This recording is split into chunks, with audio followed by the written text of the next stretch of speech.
दोस्तों, जब से कोरोना महामारी फैली है, भारत सहित पूरी दुनिया भर के सभी स्कूल, कॉलेज और शिक्षण संस्थान पूरी तरह से बंद हैं। यूनेस्को के अनुसार 186 देशों के लगभग 1.2 अरब बच्चे इस समय शिक्षा के बुरे दौर से गुजर रहे हैं। संभव है कोरोना के कारण हुए किसी भी प्रकार के नुकसान की भरपाई हम भविष्य में कर सकते हैं, लेकिन शिक्षा के अभाव में गुजर रहे बच्चों के बचपन की भरपाई हम शायद भविष्य में कभी ना कर पाएँ। ऐसे में दुनिया पढ़ाई के लिए ऑनलाइन एजुकेशन और ई लर्निंग पर बहुत ज़्यादा फोकस कर रही है और भारत में भी बच्चों की पढ़ाई के लिए ऑनलाइन स्टडी को माध्यम बनाया जा रहा है। लेकिन सवाल यह है कि आखिर भारत में ऐसे कितने प्रतिशत बच्चे हैं जो ऑनलाइन एजुकेशन ले पाने में सक्षम हैं, क्योंकि भारत में ई लर्निंग के मध्य डिजिटल डिवाइड एक बहुत बड़ी समस्या है। डिजिटल डिवाइड का मतलब है ऐसे लोग जिनके पास तकनीकी और संचार साधन उपलब्ध हैं और ऐसे लोग जिनके पास वर्तमान में तकनीकी और संचार साधन उपलब्ध नहीं है। वहीं दूसरी ओर अगर हम स्कूल एजुकेशन में भारत की बात करें तो विश्व में भारत की स्कूल एजुकेशन में रैंकिंग 35वें स्थान पर है और यूनिवर्सिटी रैंकिंग में भारत की स्थिति और भी ज़्यादा खराब है। यूनिवर्सिटी हायर एजुकेशन की वर्ल्ड यूनिवर्सिटी रैंकिंग में भारत की एक भी यूनिवर्सिटी टॉप 100 में अपनी जगह नहीं बना पाती। वहीं नीति आयोग के 2018 के सर्वे के अनुसार भारत के 55,000 ग्रामीण क्षेत्रों के पास वर्तमान में मोबाइल नेटवर्क सुविधा उपलब्ध नहीं है।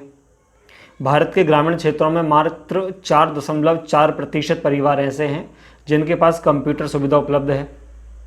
वहीं मिशन अंत्योदय के नेशन वाइड सर्वे के अनुसार भारत के 20% ग्रामीण परिवार ऐसे हैं जिन्हें दिन में 12 घंटे या उसके आसपास बिजली उपलब्ध हो पाती है और 47% परिवार ऐसे हैं जिन्हें 12 घंटे या उससे अधिक बिजली उपलब्ध हो पाती है। भारत के 3.1 लाख सरकारी स्कूलों के पास वर्तमान में संचार तकनीक उपलब्ध नहीं है और इन सबके अलावा हकीकत ये भी है कि कोरोना के संकट की घड़ी में भारत की आबादी का एक बहुत बड़ा वर्ग इस समय अपनी दैनिक ज़रूरतों की समस्याओं से जूझ रहा है। ऐसे में बहुत कम ही परिवार ऐसे हैं जो अपने बच्चों को डिजिटल संसाधन उपलब्ध करा सकते हैं। अब इन परिस्थितियों में ऑनलाइन एजुकेशन और ई लर्निंग भारत के बड़े प्राइवेट और CBSE स्कूलों के लिए तो शायद संभव है, लेकिन भारत के टियर 2 और टियर 3 के जो प्राइवेट और सरकारी स्कूल हैं, विशेष तौर पर ग्रामीण क्षेत्रों में राज्य सरकारों के सरकारी स्कूल, वहाँ की परिस्थितियाँ बहुत ज़्यादा विषम हैं। वे विद्यालय जो पहले से ही अपने भौतिक संसाधनों की कमी से जूझ रहे हैं, वो किसी भी परिस्थिति में अपने बच्चों को ई लर्निंग की सुविधाएं उपलब्ध नहीं करा सकते।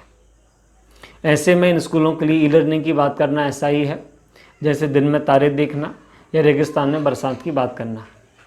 हाँ, इस क्षेत्र में एक छोटा सा प्रयास केंद्र सरकार द्वारा किया गया, जिसमें स्वयं प्रभा प्रोग्राम के माध्यम से 32 DTH चैनलों के द्वारा मुफ्त में बच्चों को अलग अलग विषयों की शिक्षा उपलब्ध करवाई जा रही है, लेकिन ये प्रयास भी लगभग नाकाफ़ी से साबित होते हैं। अब ऐसे में प्रश्न यह है कि आखिर ऐसा क्या किया जा सकता था इस दौरान कि भारत में ऑनलाइन एजुकेशन के अभाव में भी बच्चे अपनी शिक्षा से दूर नहीं होते। इसमें दो सबसे बड़े असफल प्रयास ये हैं।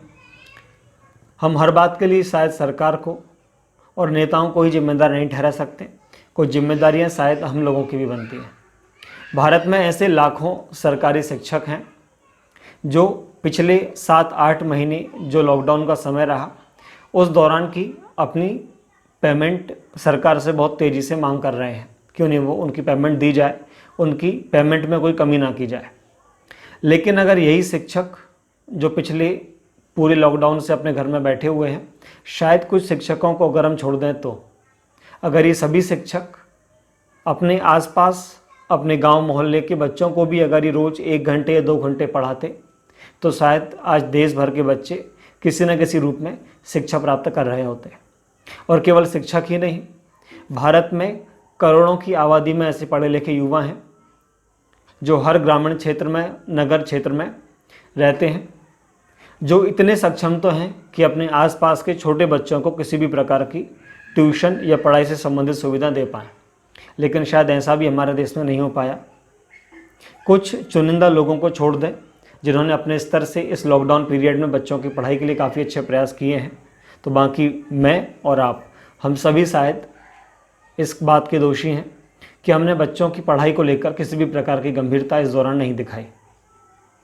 आज लगभग 1 महीने 2 महीने का समय और ऐसा है कि स्कूल नहीं खुल पाए। अगर इस दौरान भी हम कुछ छोटे छोटे प्रयास हमारी ओर से करें तो ऑनलाइन एजुकेशन ना होने की कंडीशन में भी हम छोटे बच्चों को विशेष तौर पर ग्रामीण क्षेत्रों में किसी न किसी प्रकार से शिक्षित कर सकते हैं। दोस्तों, उम्मीद है आपको मेरी बात समझ में आई होगी। फिर मिलेंगे किसी नई वीडियो में। धन्यवाद।